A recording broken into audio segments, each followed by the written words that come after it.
Assalamualaikum warahmatullahi wabarakatuh. Selamat siang. Kita lanjutkan dari video sebelumnya untuk materi konstruksi portal statis tertentu.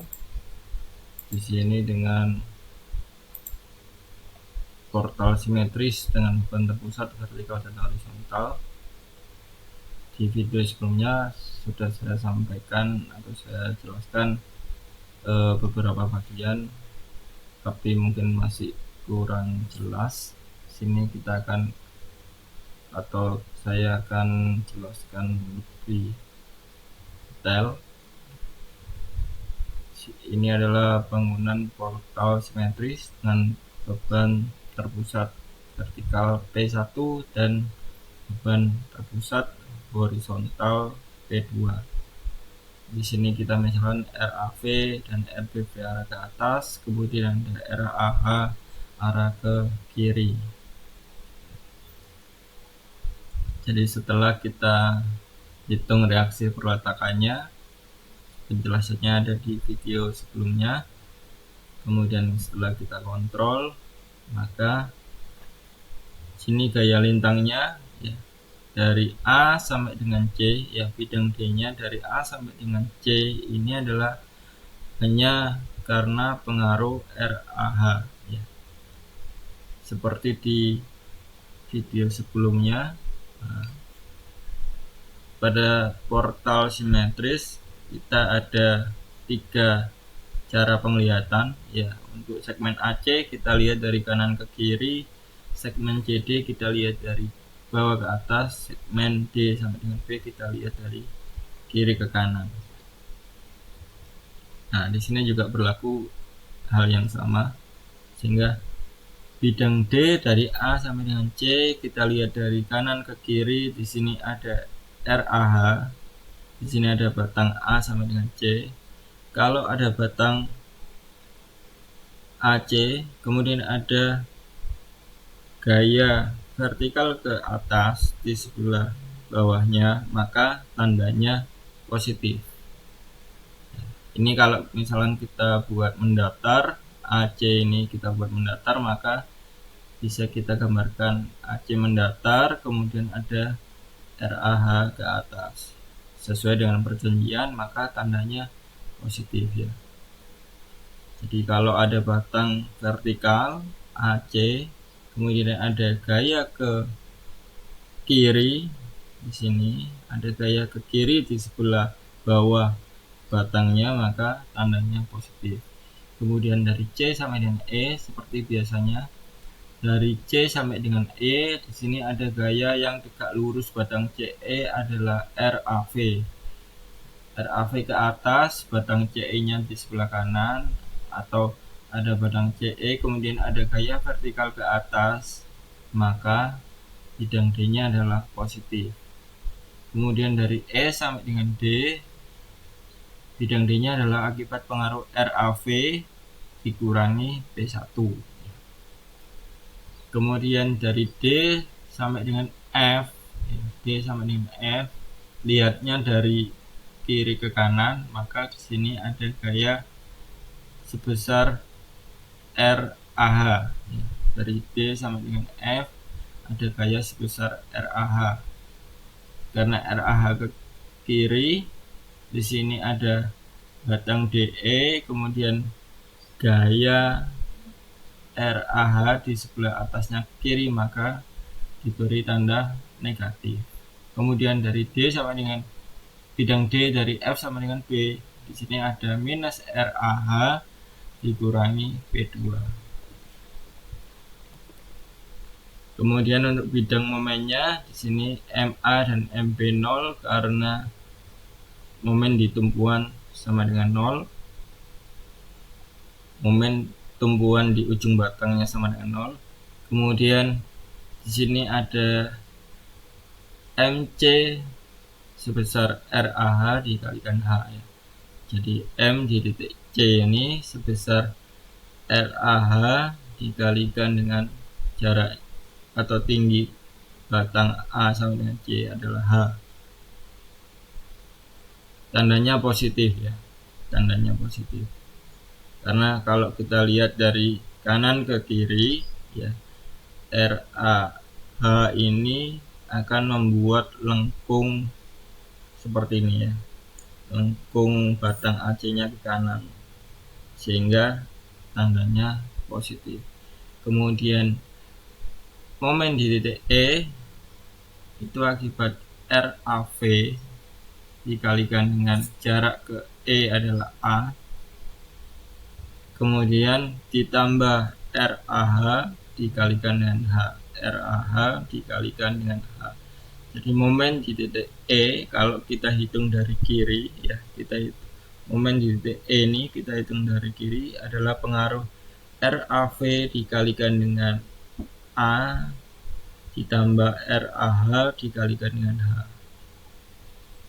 Kemudian momen di titik D kalau kita hitung dari kiri sama ya, RAV dikalikan dengan L ya, dari A sampai dengan D ini jaraknya adalah L.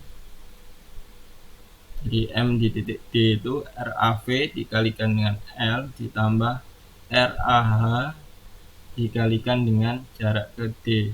RAH dikalikan jarak ke D adalah H, kemudian dikurangi P dikalikan dengan B ya. Dari P1 jarak ke D adalah B.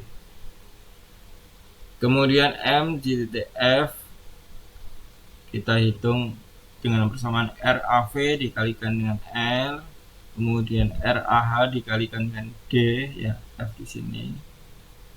Kemudian P1 dikalikan dengan P1 dikalikan dengan B ya. Jadi titik F ini ya, momennya akibat RAV dikalikan dengan L. Kenapa dikalikan dengan L? Karena posisi titik F ini ya, itu sama dengan jaraknya ke titik A sama dengan jarak ke titik B ya. Jadi dia posisinya sejajar dengan titik B. F ini sejajar dengan titik B titiknya. Sehingga jaraknya RAV dikalikan dengan L. Kemudian RAH juga sama.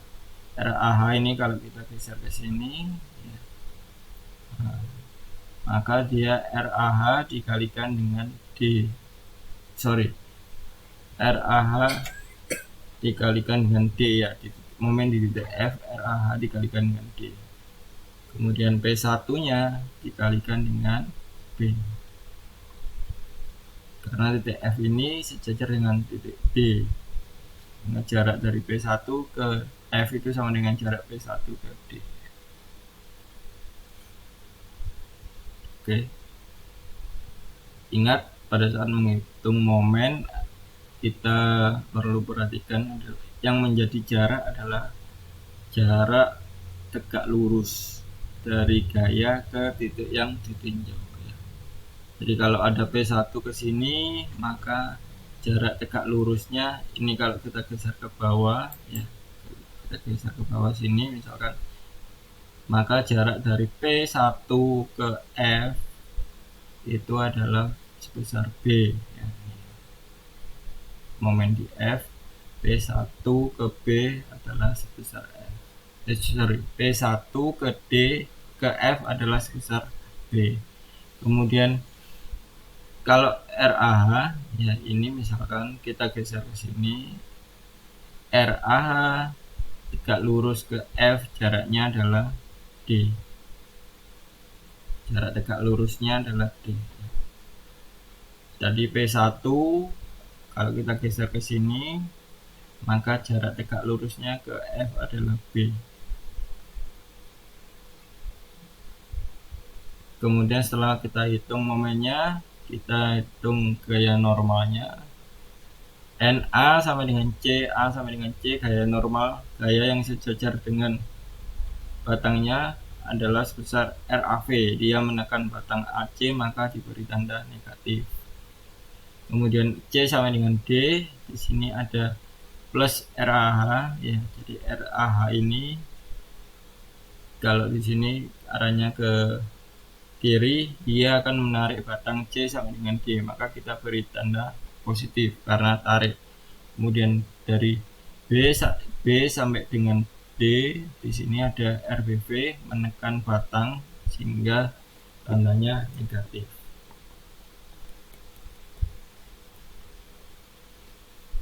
Sehingga kalau digambarkan hasilnya kira-kira seperti ini. Bidang D-nya R dari A sampai dengan C akibat RAH nilainya positif. Kita lihatnya dari kanan ke kiri ya. Nilainya bidang D dari A sampai C adalah positif sebesar RAH ya. Jadi di A di sini ada RAH, kemudian sampai dengan C tidak ada gaya lagi, maka kita gambarkan dengan garis mendatar. Baru di C kita kembali ya. Kemudian C sampai dengan E, di sini bidang D-nya adalah sebesar RAV ya. RAV kalau kita geser ke sini, nah RAV. Maka di sini besar nilai bidang D untuk C sampai dengan E adalah sebesar RAV positif. Dari C sampai dengan E tidak ada gaya lagi, baru di E ada gaya sebesar P, maka RAV dikurangi P, turun sampai di sini. Kemudian dari E sampai dengan D tidak ada gaya lagi sampai di D. Kemudian untuk D sampai dengan B, maka di sini ada gaya RAH ya. Di sini RAH nilainya negatif, berjalan sampai dengan F. Atau kalau kita gambar dari kita hitung dari bawah misalkan, maka bidang D-nya di sini adalah sama dengan P2 ya, sama dengan P2. Nilai RAH sama dengan P2. Kalau kita gambar dari bawah, maka D dari bidang D dari D sampai dengan F, maka nilainya adalah sebesar P2 negatif. Kemudian ini bidang momennya ya, kita berupa garis linier karena ini adalah akibat beban terpusat. Di sini yang perlu kita perhatikan momen di titik C ya, ingat momen di titik C dan momen di titik D di sini nilainya tidak sama dengan 0. Untuk beban untuk portal simetris dengan beban terpusat vertikal dan horizontal. Jadi di sini ada pengaruh dari P2. Berbeda dengan kalau dia hanya akibat beban terpusat vertikal, maka di C dan D nilai momennya adalah 0 ya.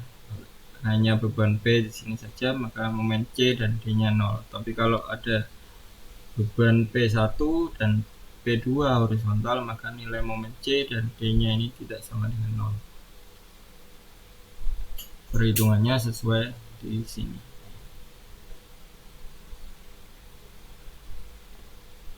Kemudian bidang N-nya ini gambarnya negatif dari untuk A sampai dengan C, kemudian positif dari C sampai dengan D, dan negatif lagi dari D sampai dengan B. Untuk penggambaran negatif positifnya ini bisa dibolak-balik, mau positif di bawah, negatif di atas, atau negatif ini di sebelah kiri juga boleh. Dibuat gambarnya supaya tidak saling saling bertumpukan ya. Oke, sekian dulu untuk penjelasan kali ini terkait portal simetris dengan beban terpusat vertikal dan horizontal. Kurang lebihnya mohon maaf. Assalamualaikum warahmatullahi wabarakatuh.